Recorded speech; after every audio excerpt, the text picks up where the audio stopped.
ही श्री कृष्ण ने वर्षों बाद आध्यात्मिक आत्मिक ज्ञान ब्रह्म ज्ञान का जो संदेश है, उसका जो व्याख्यान है वो कुरुक्षेत्र के मैदान में दिया हो, लेकिन जनमानस के अंदर वह जागृति तो वह बाल्यकाल से ही ला रहे थे।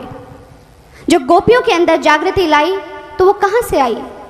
वह गोपियाँ मात्र गोपियाँ नहीं, उनके शिष्य थे जिन्होंने उनसे श्री कृष्ण भगवान से उस ब्रह्म ज्ञान को प्राप्त किया था। आध्यात्मिक ज्ञान वास्तव में आत्मिक जागृति का स्रोत है। आज भी जब हम आध्यात्मिक ज्ञान की बात समाज से लोगों से करते हैं तो तपाक से एक प्रश्न हमारे सामने रख देते हैं, और वो प्रश्न क्या है कि आप लोग आध्यात्मिक कार्यक्रम तो बहुत करते हैं, बड़े सुंदर सुंदर कार्य आप लोग करते हैं, बड़ा मनोरंजन होता है, बड़ा अच्छा लगता है आपके कार्यक्रमों में जाकर के, लेकिन क्या आप बताएंगे कि आप समाज कल्याण के लिए क्या कर रहे हैं? आपकी इतनी बड़ी संस्था है, इसमें इतना जनमानस सम्मिलित है, इतने लोग इसमें आकर के जुड़ते हैं, तो आप लोग इस शक्ति को संचय करके आप समाज के लिए क्या कर रहे हैं? सबसे पहली बात कि एक दुख होता है मन में कि लोगों को लगता है कि शायद अध्यात्म जो है समाज की जो मुख्य धारा है उससे अलग है। जो लोग समाज की मुख्य धारा से अलग होते हैं, ये अध्यात्म उन्हीं की बपौती है, या फिर उन्हीं के योग्य है, या फिर मात्र वही लोग अध्यात्म के योग्य हैं, या जैसा भी समझ लीजिए।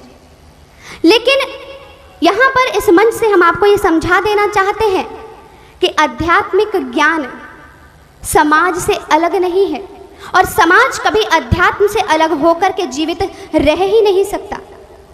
जब तक अध्यात्म को समाज के बीच रोपित नहीं किया जा सकता, हम यह मानकर नहीं चल सकते कि समाज विकसित हो पाएगा। हम एक बात समाज आज का आपके बीच रखना चाहेंगे। जब अक्सर लोग हमसे पूछते हैं कि what are you doing for the social development, समाज के विकास के लिए आप क्या कर रहे हैं? So let's take development. ये डेवलपमेंट है क्या? विकास है क्या? डेवलपमेंट की परिभाषा अगर हम डिक्शनरी में देखें तो हमें समझ में आएगा a situation which is better than the previous one. जो आपकी पिछली परिस्थिति से बेहतर स्थिति है वह है विकास। आज हम कहते हैं कि हमारे समाज ने, हमारे देश ने, विश्व ने बहुत तरक्की की है, बहुत डेवलपमेंट किया है। आज हमारे पास सांस लेने के लिए साफ हवा नहीं है, पीने के पानी के पोर्टेबल वाटर के हमारे पास लाले पड़े हैं, हमें नहीं पता कि जल आपूर्ति कहाँ से की जाएगी। आज थोड़े समय पहले हम देखें तो पूरे विश्व में शोर मचा हुआ था कि जनसंख्या बहुत है लेकिन खाने के लिए हमारे पास पर्याप्त अनाज नहीं है, और हम कहते हैं कि हमने विकास किया है। हम खाली पेट विमानों में उड़ सकते हैं क्या? प्यासे रह कर के कंप्यूटर्स पे काम कर सकते हैं क्या? और हम कहते हैं कि हमने विकास किया। विकास के लिए हमें आवश्यकता है ऐसे लोगों की जिनके पास मात्र विवेक ना हो, जिनके पास विवेक जन्य पथ पर चलने के लिए आत्मबल हो, जिनके पास पता हो कि जो कर्म मैं आज करने जा रहा हूँ उसका दूरगामी जो रिजल्ट है, जो फोर्थ कमिंग रिजल्ट है वो क्या होगा।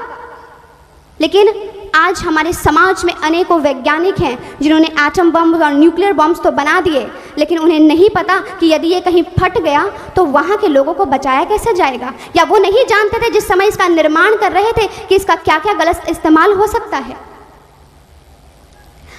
लेकिन इस प्रश्न को जब हमने सर्वश्री आशुतोष महाराज जी के चरणों में रखा तो उन्होंने कहा कि अगर आज आप समाज की बुरी परिस्थिति देख रहे हैं तो इसकी जड़ तक जाइए कि परिस्थिति आई कहाँ से।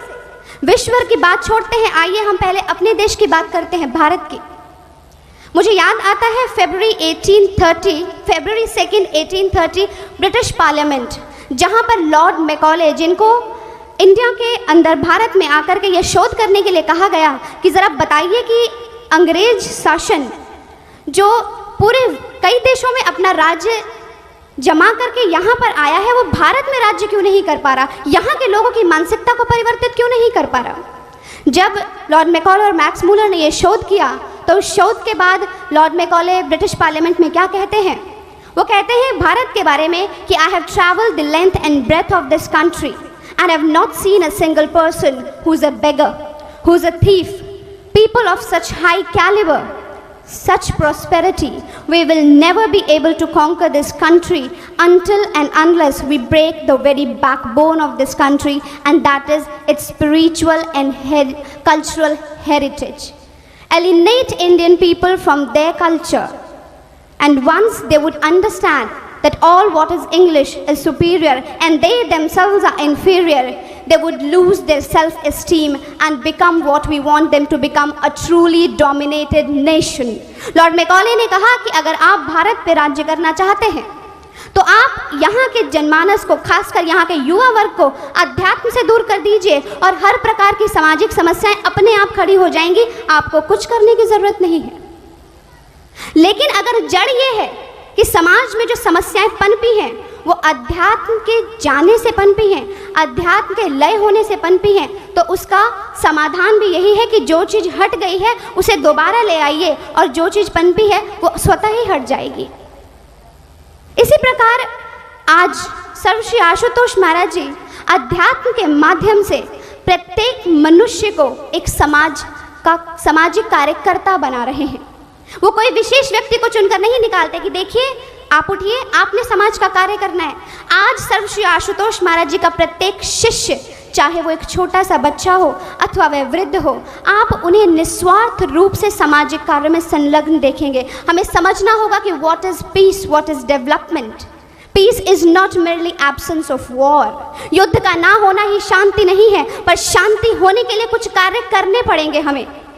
ठीक है, हम युद्ध नहीं कर रहे, इसका मतलब है कि शांति है, लेकिन जब तक मनुष्य अंदर से अशांत है, बाहर उसके कर्मों में अशांति आएगी ही आएगी। आज अध्यात्म के माध्यम से महाराज जी दो तरफा कार्य कर रहे हैं।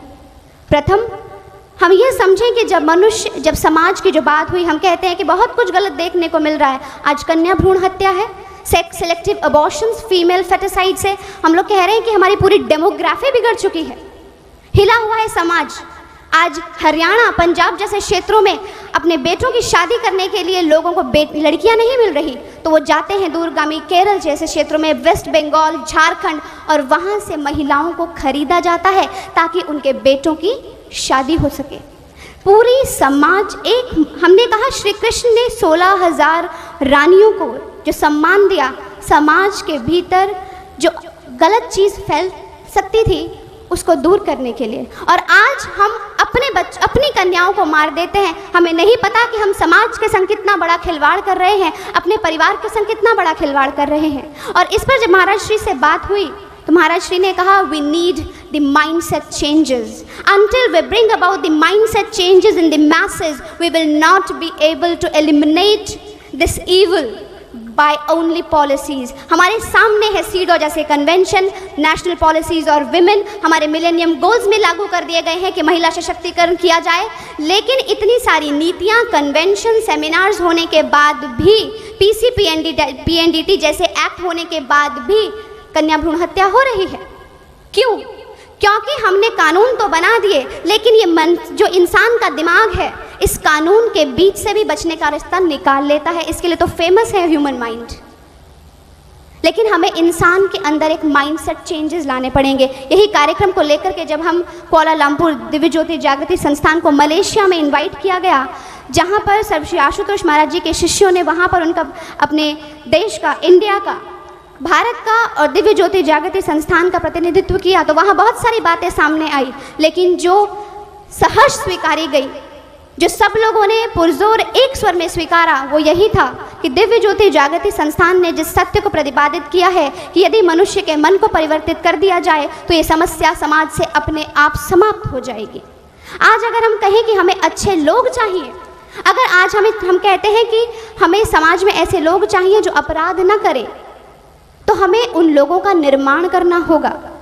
आज तिहाड़ जेल सहित देश की 22 जेलों में सर्वश्री आशुतोष महाराज जी के हस्तले उनके द्वारा संचालित अंतर्क्रांति जो कारागार सुधार परियोजना है, उसके तहत हजारों कैदियों को आज सही तरीके से रिफॉर्म किया जा चुका है। और आज हमारा कार्यक्रम चल रहा है रिफॉर्म्ड टर्न्ड रिफॉर्मर्स, सुधर कर जो बने सुधारक। आज आप नहीं जानेंगे कि ये जो भीड़ है, यहाँ पर जितने सेवादार खड़े हैं, इनमें से बहुत कुछ ऐसे हैं जिन्होंने अपने आप को जेल की सलाखों के पीछे परिवर्तित किया।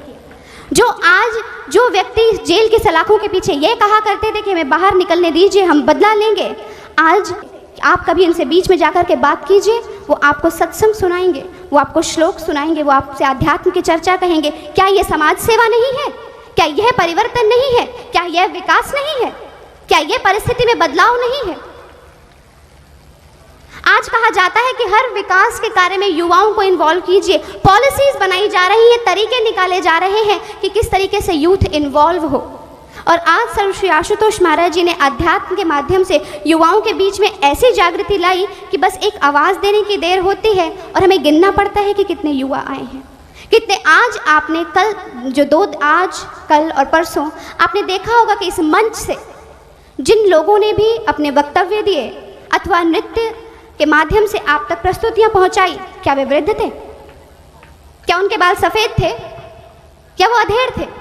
वह सब युवा थे। There are 90% youth involved in all the activities of Divya ज्योति जागृति संस्थान। इसी के साथ इस वाक्य में मैं इस चीज़ को कंप्लीट करना चाहूँगी कि यदि हमें समाज में रिफॉर्मेशन चाहिए तो we have to reform the core of human being. अंदर से परिवर्तन बाहर आता है, बाहर से अंदर नहीं ठूसा जाता। और इसीलिए महाराज श्री ने कहा कि reformation can never be impose, it has to be from within. बोलिए श्री कृष्ण बलदेव की।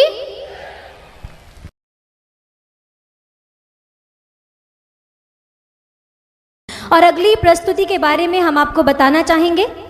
ये जो भजन अभी आप देखने जा रहे हैं, इसका गायन किया है गुरु भाई अप्रतिम जी ने एवं गुरु भाई विशिक जी ने, और इसको शब्द दिए हैं गुरु भाई विनोद जी ने। और ये जो आप अभी प्रस्तुति देखेंगे, इसका मंचन करने जा रहे हैं हमारे युवा गुरु भाई। और ये गुरु भाई हम आपको बता दें, ये जो बच्चे हैं ये स्कूल्स कॉलेजेस में पढ़ते हैं। They are not professionals, they are not paid. ये लोग ऐसा नहीं है कि पैसा लेके कार्य कर रहे हैं, ये अपनी निस्वार्थ सेवा अर्पित कर रहे हैं। क्योंकि जब इन्हें सर्व श्री आशुतोष महाराज जी की कृपा के द्वारा ब्रह्म ज्ञान प्राप्त हुआ, इन्होंने अंतर में देखा और इनके जीवन में जो परिवर्तन का एक सैलाब आया, तो इन्होंने निर्णय लिया कि ऐसा सैलाब हम चाहते हैं कि हर व्यक्ति के जीवन में आ जाए, हर व्यक्ति आध्यात्म के उच्चतम शिखर को प्राप्त कर ले। और यही उनकी सेवा है जिसे वो प्रस्तुत कर रहे हैं हमारे सामने एक मंचन के माध्यम से। Dear congregation, my humble salutations at the lotus feet of incarnation of Almighty Lord Krishna, Lord Ram, and my revered Gurudev, His Holiness Sri Ashutosh Maharaj Ji.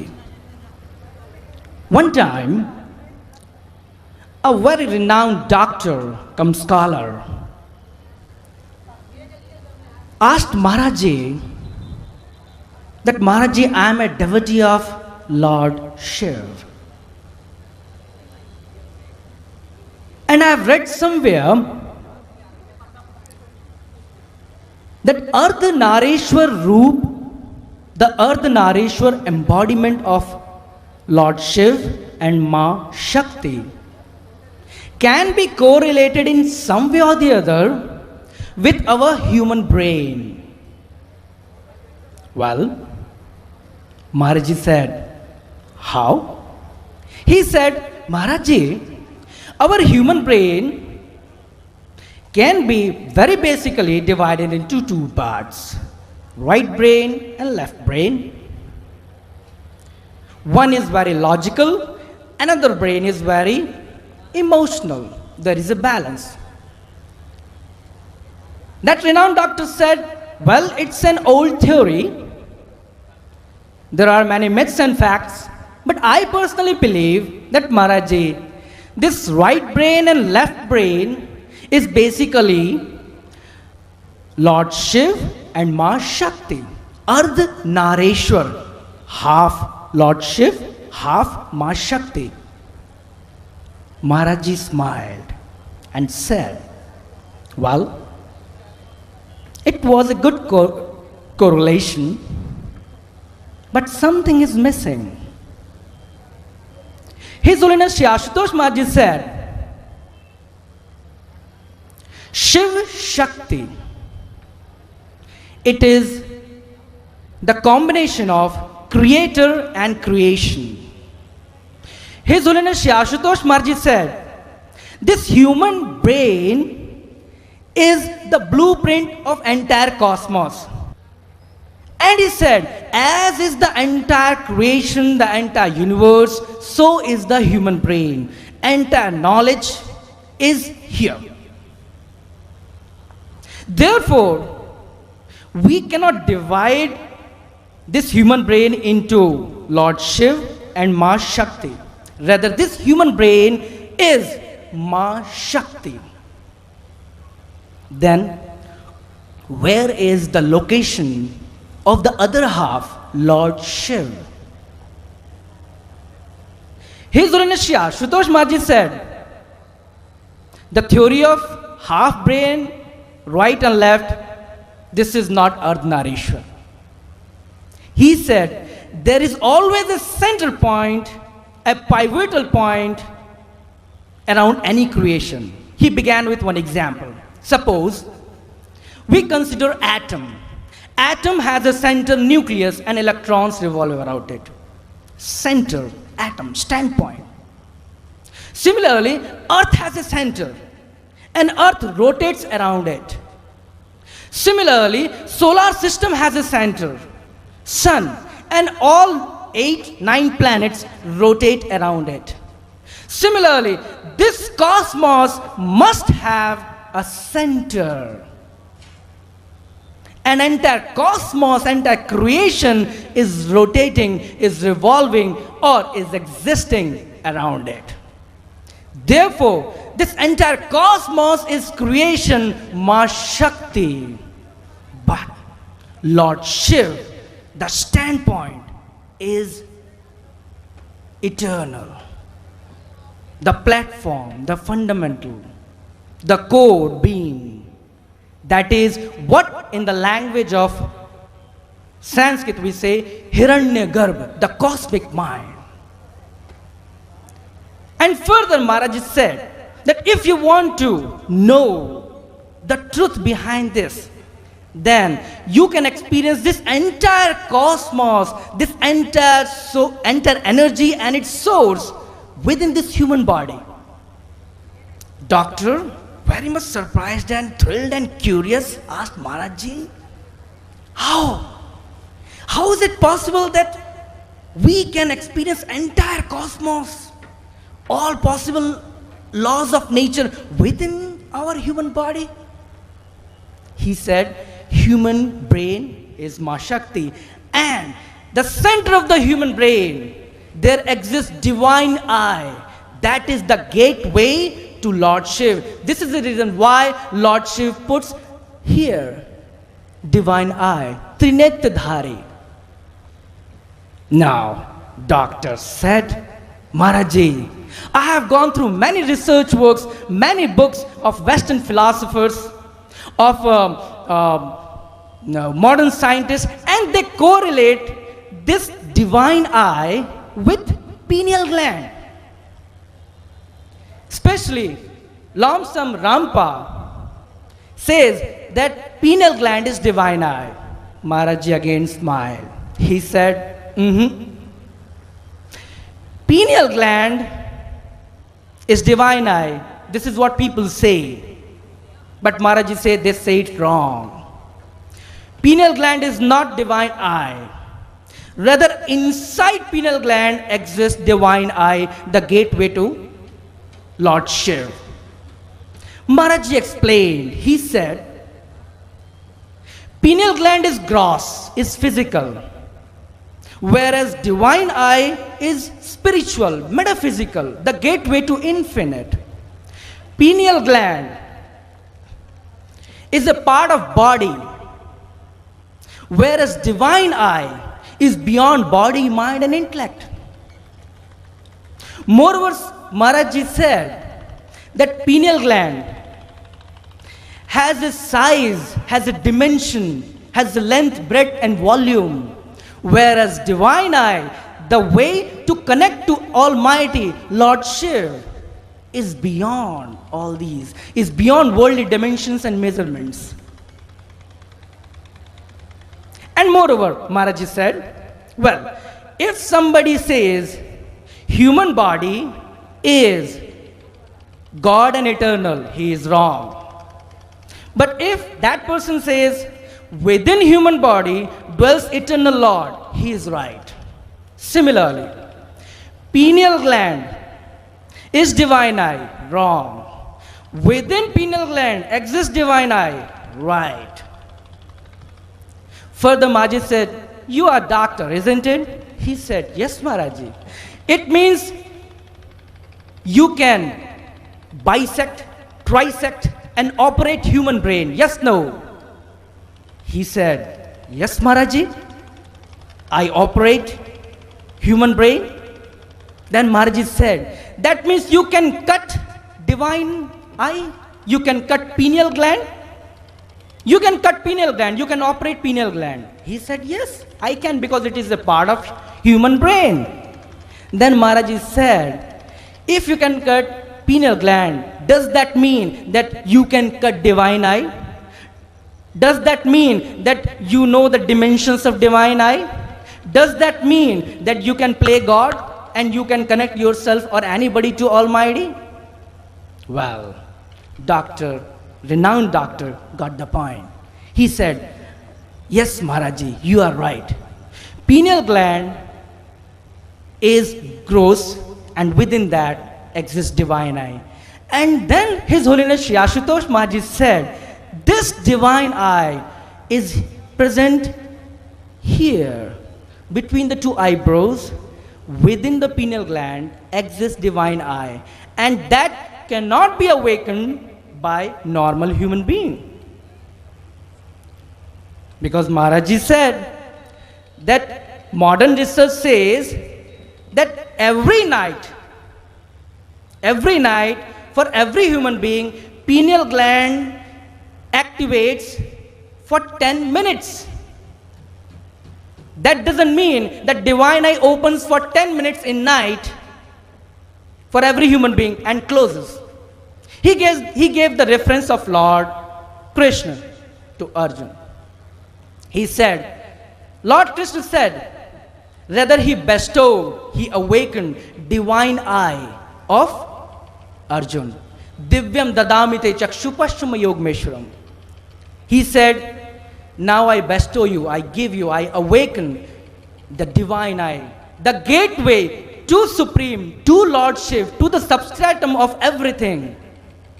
And after that, never ever the divine eye got closed for Arjuna. Why? Because once divine eye is open, it never gets closed. Therefore, this misconception that pineal gland is divine eye is wrong. Then further, doctor said, Maharaji, if I can realize the substratum of everything, the fundamental, the core being of everything, Lord Shiv, by awakening of divine eye, then how is it possible? Maharaji said, you got to need someone like Lord Krishna. Lord Krishna himself told Arjuna, Tadvidhi pranipaten praniprashten sevya ubdekshanti te jnanam ganya tattva darshanam. That take refuge of such a spiritual guide, a spiritual teacher, or in modern language, a spiritual scientist who can awaken this, who can make you realize Supreme, Almighty, not outside, rather inside. And dear congregation, this is the essence of Ardhanarishwar. This is the essence of Supreme and His creation. This is the essence of Purush and Prakriti. This is the essence of we the human being, this human brain, and inside that pineal gland, and inside that divine eye, and from divine eye, awakening of entire human brain and connecting to Supreme. It is possible. It is possible. Well, that renowned doctor didn't wait much, and he said, Maharaji, I want to go for awakening of my divine eye. What is the way out? Maharaji said, even today, by the process of divine knowledge, Brahma Gyan, that process, that eternal process, since ages, it has been given by all prophets, by all saints and seers. Path is one, Almighty is one, process is one. Get your divine eye activated. Connect yourself with Supreme and lead the life of perfection. Awaken your human brain and be perfect. So, with this, I'd like to conclude and let's call victory upon the pious name of Almighty. बोलिए कृष्ण बलदेव की जय, बोलिए सियापति रामचंद्र महाराज की, बोलिए सब श्री आशुतोष जी महाराज की सच्चे दरबार की जय।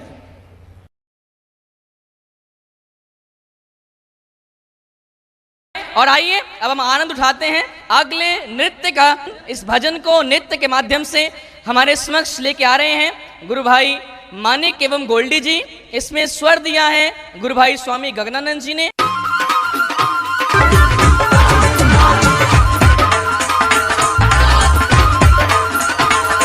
गीता का ज्ञान अर्जुन का मोह, गीता का ज्ञान अर्जुन का मोह,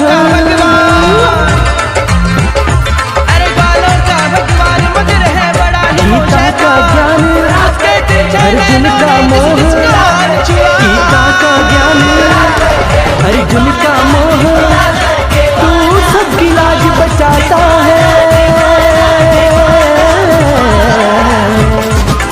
तू सबकी लाज बचाता है और हर युग में ही आता है। तेरे कृष्ण कन्हैया बंसी के बजैया, तेरे कृष्ण कन्हैया जय हो रे।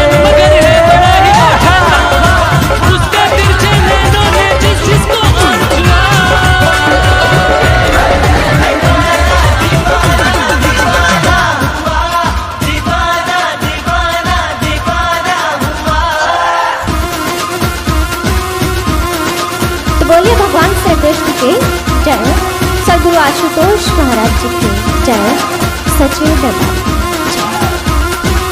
तो आइए भक्तजनों, कुछ समय के लिए श्री कृष्ण भगवान की कुछ ऐसी कृपाएं उन पर एक दृष्टिपात करते हैं। श्री कृष्ण भगवान द्वारा प्रदत्त श्रीमद् भगवद गीता जो मानव जाति के लिए एक बहुत बड़ी धरोहर है, मानव जाति का मार्ग प्रशस्त कर रहे हैं।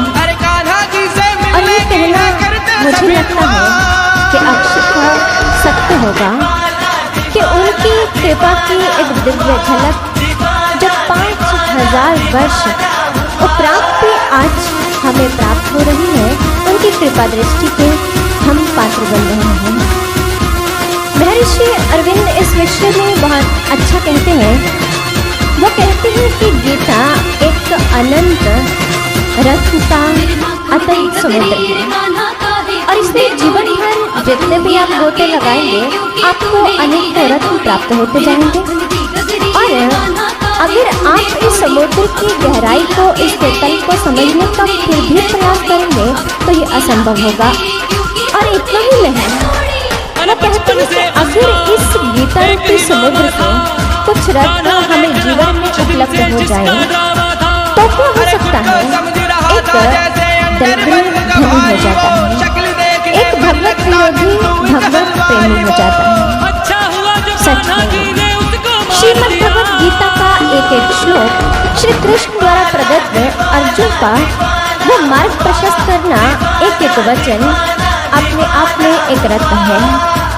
यह यूँ कहें कि इस रत्न को ढूंढने के लिए, इसको पाने के लिए अनेकों लोगों ने प्रयत्न किया। बहुत से दार्शनिक रहे, बहुत से बुद्धिजीवियों ने प्रयत्न किया और बहुत सारे व्याख्याकारों ने इसकी व्याख्या की। जैसा जैसा उनका मनोभाव रहा, जैसी जैसी मन की गति रही, वैसा वैसा उन्होंने गीता पर चिंतन कर अपने अपने कथन अपने अपने माध्यम से लिखे। किंतु एक ब्रह्मवेता, एक तत्वदर्शी महापुरुष कहते हैं कि कृष्णस्तु भगवान स्वयं, और भगवान के मुखारबिंद उच्चारित ये श्रीमद् भगवद गीता, इसको समझना इतना आसान नहीं है। और यही कारण रहा कि अनेकों व्यक्तियों ने श्रीमद् भगवद गीता का विवेचन तो किया, किंतु साथ साथ अनेकों भ्रांतियां भी मानव समाज को दी। क्योंकि एक तत्ववेता अपने ज्ञान के आगाज से इस दुनिया को साजता है और ज्ञान की दृष्टि से जिस ग्रंथ को लिखा जाए उसे भला अज्ञानी व्यक्ति क्या समझ सकता है? नहीं समझ सकता। और इसलिए उस तत्व को जानने वाले महर्षि वेदव्यास जी महाभारत के भीष्म पर्व में जब हमें गीता के विषय में कुछ समझाते हैं तो उन्होंने बहुत अच्छा कथन कहा। वो कहते हैं, गीता सुगीता कर्तव्य किमन्यैः शास्त्र संग्रह या स्वयं पद्मनाभस्य मुख पद्माद्विनिः श्रिता। अर्थात ये जो गीता है ये सुगीता है, अर्थात सद्मार्ग प्रदान करने वाली, और पद्मनाभ भगवान श्री कृष्ण वो नारायण के मुखारविंद ये उच्चारित है, इसलिए अन्य शास्त्रों से बहुत पूजनीय है। अत्युक्ति नहीं होगी ये कहना कि भगवान के वो दिव्य वाणी है, इसलिए सब ग्रंथों से महान कहा उन्होंने। फिर भला कोई दार्शनिक, कोई बुद्धिजीवी या कोई व्याख्याकार अपने शब्दों में इस गीता को बांधना चाहे तो कैसे बांध सकता है? तो आइए चलते हैं उस तथ्य की ओर जिसकी आज हम बात करना चाहते हैं। वैसे तो अनेक भ्रांति रही श्रीमद् भगवद गीता को लेकर अज्ञानता के कारण। उनमें से एक भ्रांति दिव्य ज्योति जागृति संस्थान के संचालक हमारे गुरुदेव, पवित्रता की मूर्ति, समाधान प्रदाता सदगुरु आशुतोष महाराज जी, जो समय समय पर अनेक व्यक्तियों की समस्याओं का समाधान करते हैं। एक व्यक्ति उनके पास पहुंचा और कहा कि गुरुदेव, श्रीमद् भगवद गीता के विषय में मैं आपसे एक प्रश्न करना चाहता हूँ। श्री कृष्ण भगवान श्रीमद् भगवद गीता के 4th अध्याय के 7वें श्लोक में ये कहते हैं, अर्जुन को अपने अवतार के विषय में समझाते हुए कि यदा यदा ही धर्मस्य ग्लानिर्भवति भारत अभ्युत्थानम धर्मस्य तदात्मानं सृजाम्यहम्। किंतु इस गीता के 18वें अध्याय में और 66वें श्लोक में श्री कृष्ण अर्जुन को फिर से कथन कहते हैं कि सर्व धर्मान् परित्यज्य मामेकं शरणं व्रज अहम त्वां सर्व पापे भयो मोक्षयिष्यामि मा शुचः। कि अर्जुन, सब धर्मों का त्याग कर तो मेरी शरणागति ग्रहण कर और मैं तुम्हें सब पापों से मुक्त कर दूंगा। जबकि एक तरफ उन्होंने 4th अध्याय में यह कहा कि अर्जुन, मैं धर्म की स्थापना है तो इस सृष्टि पर अवतार धारण कर रहा हूँ। तो इस विषय पर आपका क्या विचार है? एक तरफ वो ये कह रहे हैं कि धर्म की स्थापना और धर्म की रक्षा के लिए आया हूँ, और द्वितीय चरण में वो ये अपने मुखारविंद उच्चारित करते हैं कि तू सब धर्मों का त्याग कर मेरी शरणागति ग्रहण कर। हमारे गुरुदेव समाधान प्रदाता सदगुरु आशुतोष महाराज जी ने बहुत सुंदर उत्तर दिया। वो कहते हैं कि आप नहीं जानते हैं, धर्म एक वचन शब्द है, एक वचन है, और जहाँ धर्मान कहा वहाँ बहुवचन शब्द का प्रयोग कर रहे हैं श्री कृष्ण, और त्याग करने के लिए कह रहे हैं वो बहुत सारे धर्मों का, और धारण करने और रक्षा करने की बात कर रहे हैं वो केवल मात्र एक धर्म, उसकी रक्षा करने आया हूँ और उसी की स्थापना है तो मेरा अवतरण हुआ है। ये एक वचन है और धर्मान बहुवचन है, क्योंकि एक ही ऐसा धर्म है, एक ही ऐसा धर्म है जो मानव को मानव बना सकता है, और जिसके विषय में संतों ने कहा भी है कि धर्मेन हीन नर पशु भी समाना। उस धर्म से अगर कोई विहीन जीवन का यापन कर रहा है तो उसका जो ये मानव का तन है, जो धर्म विहीन मानव है, धर्म की गति को नहीं समझ पाता, तो वो पशुतुल्य जीवन यापन करता है। इसलिए एक ऐसा धर्म है, किंतु समस्या यहाँ अर्जुन की है। और अर्जुन को बहुत सारे धर्मों का त्याग करने को क्यों कह रहे हैं? क्योंकि एक तो अर्थ यह है कि हम लोग एक धर्म को ना समझने के कारण, विडंबना के कारण हम अनेकों धर्म प्रयोग करते हैं कि हम अनेकों धर्मों को मानने वाले हैं। कोई किसी धर्म से संपर्क रखता है तो कोई किसी धर्म की बात करता है। सज्जनों, धर्म एक है, धर्म एक शाश्वत सत्य है और वो कभी ना बदलने वाला है। और यही दुविधा आज अर्जुन की है, और श्री कृष्ण इस समस्या का समाधान उस अर्जुन की सोच के मुताबिक उसके स्तर पर उतर कर समझा रहे हैं। सर्वधर्मान, सब धर्मों का त्याग कर, क्योंकि अर्जुन यहाँ धर्म, बहुत सारे धर्मों को क्यों कह रहा है? अर्जुन को श्री कृष्ण यहाँ बहुत सारे धर्मों का त्याग करने को क्यों कह रहे हैं? क्योंकि अर्जुन ने बहुत सारे धर्मों का नाम ले लिया था। वो नाम क्या था? केशव, मैं युद्ध नहीं कर सकता, मैं अपने धर्म की रक्षा करना चाहता हूँ। केशव, मैं पितामह का वध कर दूंगा। केशव, मैं अपने हाथों से अपने गुरुजनों का वध कर दूंगा। ये भ्रातृ धर्म भी नहीं है, ये शिष्य धर्म भी नहीं बनता। केशव, मैं ऐसा नहीं कर सकता। श्री कृष्ण सुना और मुस्कुरा दिए और कहने लगे, अर्जुन, ये धर्म नहीं है, ये कर्तव्य है, ये कर्म है। तो कर्तव्य को धर्म का नाम दे रहा है। और ये समस्या केवल मात्र अर्जुन की नहीं रही, ये समस्या तो महाभारत के अनेक पात्रों की रही। चलिए विचार करते हैं। अर्जुन कह रहा है कि मैं दुर्योधन के हठ धर्मिता के कारण बाकी अन्य जितने भी ये सहस्त्रों सैनिक हैं, मैं इनका वध नहीं कर सकता। केशव, ये मेरा धर्म नहीं है। महाभारत के अन्य पात्र भी कुछ ऐसा ही कर्म कर रहे हैं। आप जानते हैं भीष्म पितामह जो अपने पिता की इच्छा पूर्ति के लिए, जिनको हम धर्मनिष्ठ महात्मा के नाम से जानते हैं, उन्होंने क्या किया? अपने पिता शांतनु की इच्छा पूर्ति के लिए, वासना की पूर्ति के लिए उन्होंने एक कार्य किया कि अपने पिता की इस इच्छा में उन्होंने पूर्ण सहयोग दिया। और यह सोच करके कि पुत्र धर्म बनता है, पुत्र का धर्म है पिता को प्रसन्न रखना, इसलिए वासना की पूर्ति में भी पूर्ण सहयोग दिया। और सहयोग ही नहीं दिया, साथ ही साथ उन्होंने एक भीष्म प्रतिज्ञा की। और वह प्रतिज्ञा क्या थी? कि मैं आजीवन अविवाहित रहूंगा और इस हस्तिनापुर के राज्य पर कोई भी राजा आरूढ़ होगा तो मेरी उसके प्रति पूर्ण श्रद्धा रहेगी। मैं पूर्ण रूप से इस हस्तिनापुर को अपना आप समर्पित करता हूँ और मैं विवाह नहीं करवाऊंगा, ये मेरा वचन है। जबकि पुत्र धर्म क्या है आप जानते हैं? पुत्र का अर्थ होता है नरक से त्राण देने वाला, अर्थात तारने वाला, उबारने वाला।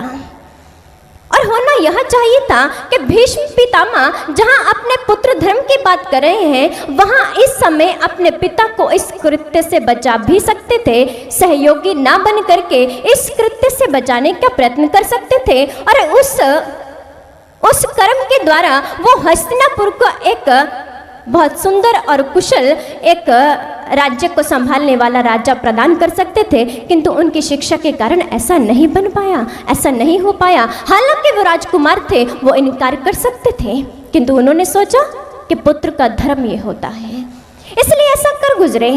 और दूसरे एक और घटना हमारे समक्ष आती है गांधारी की। कहते हैं कि जब गांधारी का विवाह हुआ धृतराष्ट्र के साथ, तो जब उसे इस बात की भनक पड़ी, समझ में आया कि मेरे जो पति हैं वो तो नेत्रहीन हैं, उनके पास चक्षु नहीं है, तो उन्होंने क्या किया? मन में गांधारी सोच रही है कि इस संसार को, इस जगत को अगर मेरे पतिदेव नहीं देख पाएंगे तो मेरा धर्म बनता है, पत्नी का धर्म बनता है कि मैं भी वैसा ही जीवन का यापन करूं जैसा कि मेरे पतिदेव कर रहे हैं। धर्म समझ लिया और ऐसा सोचकर आंखों पर पट्टी बांध ली। जबकि ऐसा हो सकता था कि अगर पति के नेत्र ना हो, अगर पति के पास संसार को देखने की चक्षु ना हो, तो पत्नी अपने नेत्रों के द्वारा पति की सहायता कर सकती है, उसका मार्ग प्रशस्त कर सकती है, उसके नेत्र बन सकती है। किंतु गांधारी ने ऐसा नहीं सोचा, मन में सोचा ये तो धर्म बनता है। और एक और तथ्य कर्ण का। घटना कहती है कि कर्ण और दुर्योधन की बड़ी प्रगाढ़ मित्रता रही। कारण क्या था? अब दुर्योधन ने अपने स्वार्थ हेतु कर्ण का संग कर कर्ण को अपनी बातों में लेकर के अंग देश का राजा बना दिया। जब कर्ण अंग देश का राजा बना और उसके बाद वो दुर्योधन का ऋणी हो गया, ताउम्र जीवन जो ताउम्र उसको प्राप्त हुई, वो सारी उम्र में उसने दुर्योधन का ऋणी होकर के गुजारी। किस कारण से? कि मुझे साथ देना है दुर्योधन का, क्योंकि ये मेरा मित्र है, इसने मेरे पर बहुत उपकार किए हैं। और इस ऋण के नीचे दब करके अब क्या हुआ कि कर्ण सत्य पथ को छोड़ चुका है, सत्य पथ को भुला करके वो अधर्म का साथ देना अपना धर्म समझ रहा है। जबकि एक मित्र का धर्म क्या है? जब कोई व्यक्ति, आपका मित्र, कोई व्यक्ति कहीं अज्ञानता में उलझ रहा हो, वह सत्य पथ की ओर बढ़ रहा हो, और तब मित्र का धर्म तो यह होना चाहिए कि उसको कल्याण के मार्ग की ओर प्रशस्त किया जाए, उसका मार्ग अग्रसर किया जाए, उस सत्य की ओर उसका कदम बढ़ा दिया जाए। किंतु कर्ण ने ऐसा ना करके स्वयं ही अधर्म का साथ देना अपना धर्म समझ लिया, और यही काम किया आज अर्जुन ने। अर्जुन भी यही कह रहे हैं, वो अर्जुन जिसके गंभीर के टंकार से शत्रु पक्ष पस्त हो जाता था, वो अर्जुन आज केशव के आगे अपना विलाप करते हुए कहते हैं, केशव मैं युद्ध नहीं कर सकता। अब पांव डगमगा रहे हैं, मन विचलित हो रहा है और नेत्रों से अश्रुधारा भी बह रही है। केशव मैं युद्ध नहीं कर सकता, यह धर्म विरुद्ध होगा, यह धर्म के अनुरूप नहीं है। मैं ऐसा अनर्थ नहीं कर सकता, मैं भीख मांग कर भोजन कर लूंगा, मुझे ये राज्य नहीं चाहिए केशव। श्री कृष्ण कहने लगे, अर्जुन तू इसको धर्म समझ रहा है? अरे धर्म तो किसी और सत्य का नाम है। धर्म तो एक ऐसी वस्तु है जब जीवन में आए तो तब अत्याचार हो ही नहीं सकता। और अगर तू इस धर्म की रक्षा की बात कर रहा है तो अर्जुन, एक पति का धर्म भी होता है, जब उसकी भार्य, जब उसकी पत्नी के साथ कुछ ऐसा कुकर्म कोई व्यक्ति करने का प्रयास करे तो तब पति का धर्म क्या होता है? क्या तू भूल गया द्रौपदी के अपमान को? अगर तू भ्रातृधर्म की बात करता है तो अर्जुन, तेरा भ्रातृधर्म तब कहाँ था जब तेरे भ्राता दासत्व को स्वीकार कर चुके थे, दुर्योधन के दासत्व को स्वीकार कर चुके थे। अर्जुन नहीं समझ पाया, शिक्षा से नहीं समझ पाया, क्षत्रिय धर्म की शिक्षा दी तब भी अर्जुन नहीं समझ पाया। तो श्री कृष्ण ने समय पर वास्तविक धर्म से आज अर्जुन को जोड़ते हुए कहते हैं, अर्जुन धर्म यह नहीं है, धर्म तो सत्य का साक्षात्कार करना है, उसकी अनुभूति कर लेना है। धर्म तो साक्षात भगवत प्रणीतम, उस ईश्वर, उस सत्य को जीवन में उतारना धर्म है। और यही कहा था स्वामी विवेकानंद ने, religion is the realization of god. ईश्वर की अनुभूति, उस ईश्वर को जीवन में अनुभव कर लेना ही एक व्यक्ति का वास्तविक धर्म है। और अर्जुन, जब कोई व्यक्ति इस जीवन को धारण कर उस सत्य को धारण नहीं कर पाता, उस सत्य पथ का अनुगामी नहीं बन पाता, तो उस व्यक्ति के साथ ऐसा व्यवहार होना ही चाहिए जैसे एक बच्चे के, एक बालक के हाथ में छड़ी थमा दी जाए और उस छड़ी के द्वारा वो अन्य लोगों को प्रताड़ित करने का प्रयास करे और समझाने पर भी ना समझे तो उस समय उसके हाथों से छड़ी वापस ले लेनी चाहिए। और इस समय कौरव, वो अपनी जो जीवन रूपी छड़ी मिली है सत्य को प्राप्त करने के लिए, वो इस छड़ी के द्वारा प्रहार और अत्याचार कर रहे हैं। और इस समय इस आत्मा से, इस शरीर को छुड़ा लेना ही तेरा धर्म है। इसलिए धर्म एक अनुभूति है, धर्म ईश्वर का साक्षात्कार करना है, उसका अनुभव करना है। और ऐसी प्रार्थना हम भी उस ईश्वर के श्री चरणों में करें कि प्रभु तो हमें वो धर्म का ज्ञान दे और इस अज्ञान से हमें बचा ले और हमें भी हमारा मार्ग प्रशस्त कर, हमें उस सत्य पथ का अनुगामी बना दे। तो आइए इन विचारों के साथ श्री कृष्ण के चरणों में नमन करते हैं। बोलिए श्री कृष्ण भगवान की जय, सद्गुरु आशुतोष महाराज जी की जय।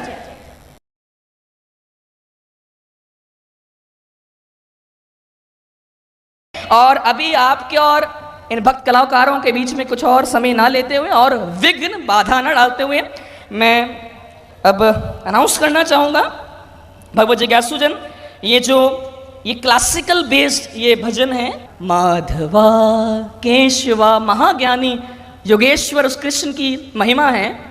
और इसे जो गाया है, स्वर दिया है, गुरु भाई स्वामी गगनानंद जी हैं जिन्होंने बड़ा सुंदर इसे गाया है। और इसे लिखा है, जो इसके गीतकार हैं, लिरिक्स जिनके हैं, वो गुरु भाई श्री विनोद जी हैं। और इसे नृत्य के माध्यम से आपके समक्ष लेके आ रहे हैं गुरु भाई श्री मानिक जी, गोल्डी जी एवं अन्य साथी। कृष्णा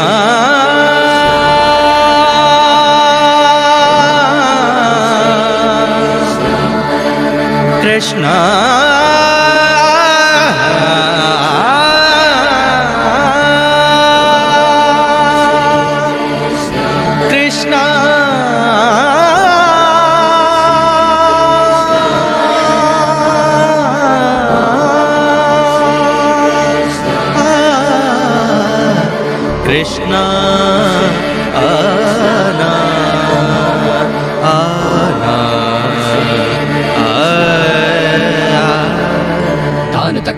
केट दादा केट दातिन नट किड़ना देट दादा केट दादा केट दा।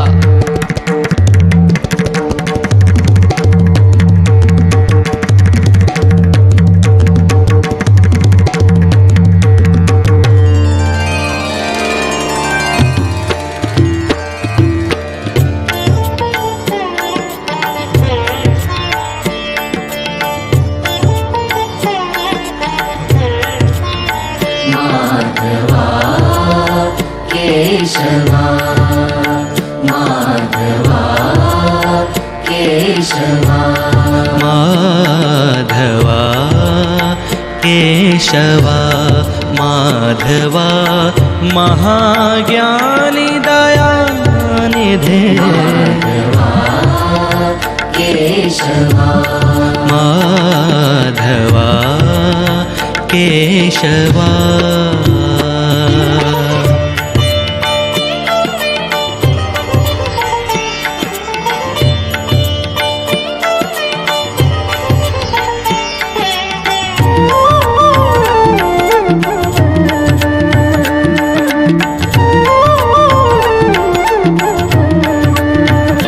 सुखदायक ब्रजनायक सुखदायक ब्रजनायक सुखदायक ब्रजनायक श्री कृष्ण विष्णु मायापते केशवा माधवा केशवा गमपनि धसा नि सा सा नि नि ध ध प ध प म प ग रे ग सा गमपनि धसा नि सा सा नि नि ध ध प ध प म प ग रे ग सा सा नि सा ग सा नि सा म सा नि सा ध ध ध प म प म म म ग ग रे सा नि सा सा सा सा सा सा सा।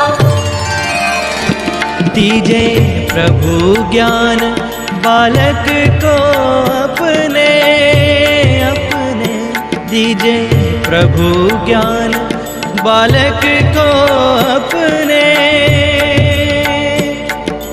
नारायण कमल नयन गोपाल नारायण कमल नयन गोपाल गोपाल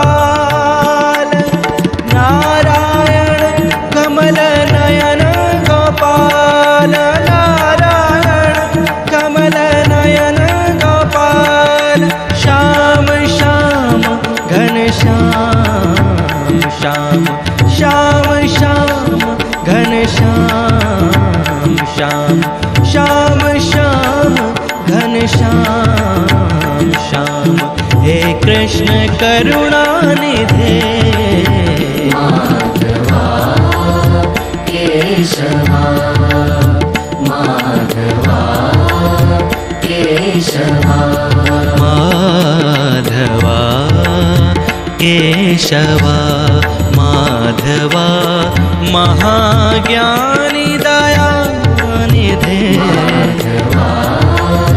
केशवा माधवा केशवा।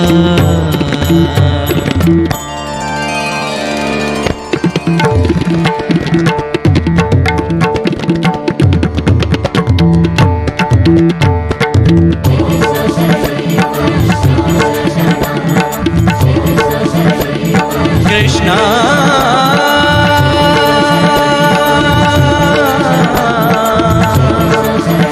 कृष्णा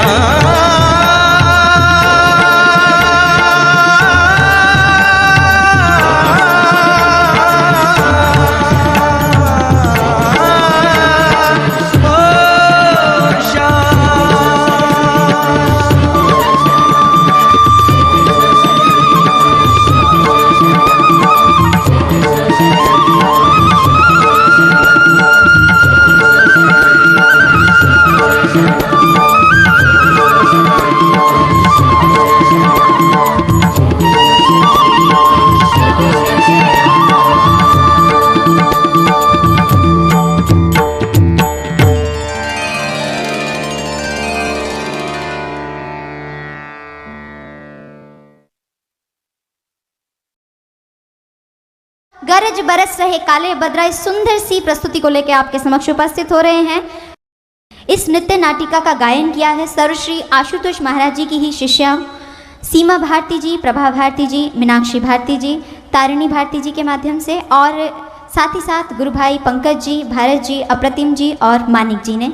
और इसकी प्रस्तुति कर रहे हैं सर्वश्री आशुतोष महाराज जी के शिष्य एवं शिष्याएं।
बरसन लागे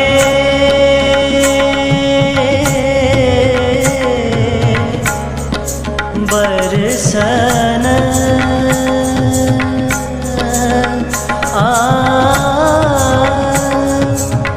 बरसन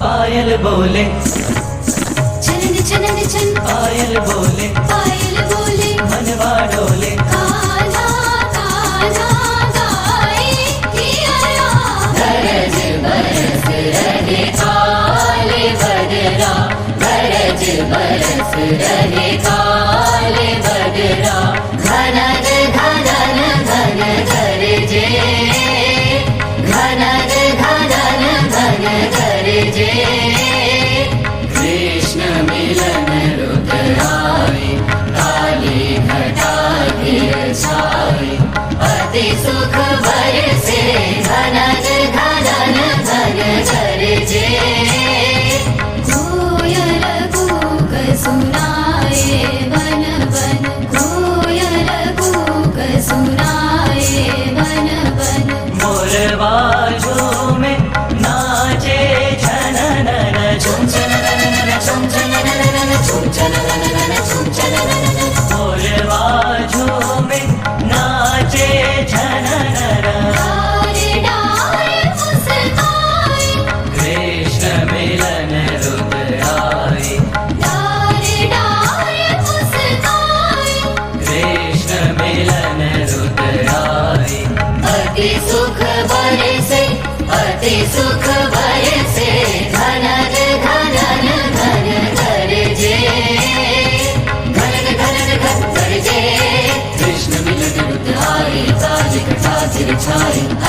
बरसे अति सुख बरसे अति सुख बरसे घनन घनन घन गरजे झुम झुम रोम झुम आयो रे बदरिया सखिया मिले सब गायो रे गजरिया मृदंग बाजे दिन दिन दिन गिड़नग मोरवा नाचे छम छम छम छननन छननन नाचे बरखा हमारे अंगना बाजे पायलिया बाजे कंगना आओ सब मिल जाओ पुराओ सखिया सब मिल मंगल गाओ मंगल गाओ मंगल गाओ गरज बरस रहे काले बदरा गरज बरस रहे ममरे ममरे सारे सा निनी पनी नि पनी पमा पनी रे सारे सनी सा ममरे ममरे सारे नि सा अपनी धनी नि सा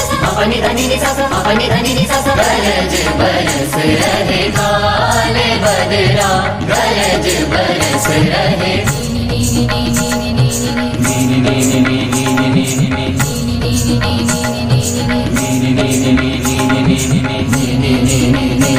नी सा सा सा सा सा सा सा सा सा सा नी सा सा रे सा सा नी सा सा रे सा सा रे रे रे पा पा पा पा पा रे रे रे पा पा पा पा पा बाबा नी नी नी बाबा नी नी नी बाबा नी नी नी बाबा नी नी नी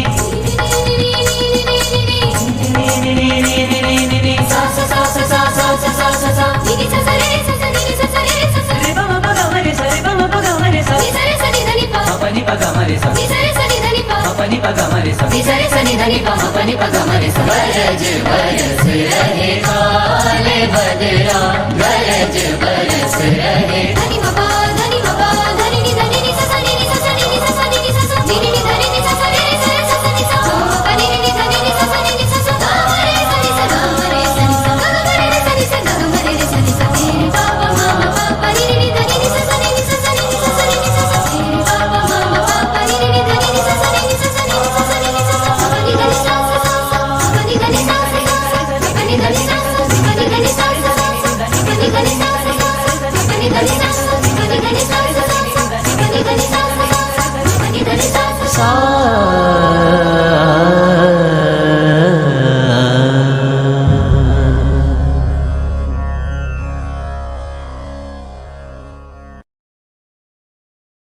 बोली भगवान श्री कृष्ण की, सद्गुरु सर्व श्री आशुतोष महाराज जी की जय, सच्चे दरबार की जय। गत 2 दिवसों से आप सभी इस मंच से श्री कृष्ण लीलाओं को या तो श्रवण कर पा रहे हैं सत्संग प्रवचनों के माध्यम से, और साथ ही साथ जो भजन संगीत आप सुन रहे हैं, चाहे उसमें जो म्यूज़िक है, जो सुर है, जो लय है, वो मॉडर्न हो सकती है, वो आधुनिक हो सकती है, लेकिन उसमें जो शब्द हैं वो आधुनिक नहीं हैं, और आधुनिक है भी तो उनमें दिव्यता है। और यही दिव्य शब्द, इन शब्दों के माध्यम से, इन भजनों के माध्यम से भी आपने कृष्ण लीलाओं को सुना। और अगर थोड़ा सा ध्यान दिया हो, कुछ गौर किया हो, तो एक बात समझ में आई होगी कि श्री कृष्ण ने जो भी लीलाएं की, जो भी आकर के उन्होंने इस समाज के सामने अपनी लीलाओं का मंचन किया, उसका एक उद्देश्य था। वहाँ पर हमें एक बात समझ में आती है कि उन्होंने उस समय की जो परिस्थिति थी, उस समय का जो समाज था, अपनी विभिन्न लीलाओं के माध्यम से भगवान श्री कृष्ण ने उस स्थिति में परिवर्तन लाया। कैसा परिवर्तन? एक सकारात्मक परिवर्तन, एक सुधार।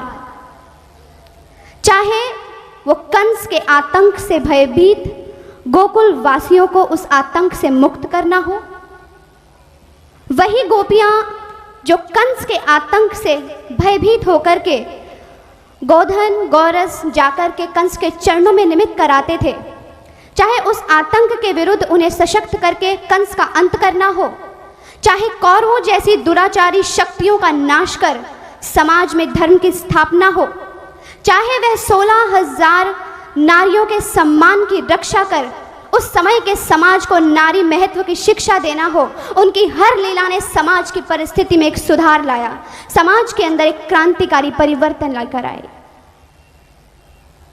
लेकिन अगर हम देखें श्री कृष्ण ने ये जागृति, श्री कृष्ण ने ये परिवर्तन किस प्रकार समाज के अंदर स्थापित किया, तो वही बात मैं भी यहाँ इस मंच से दोहराऊंगी कि उसका आधार भी था आध्यात्मिक ज्ञान, आत्मिक जागृति।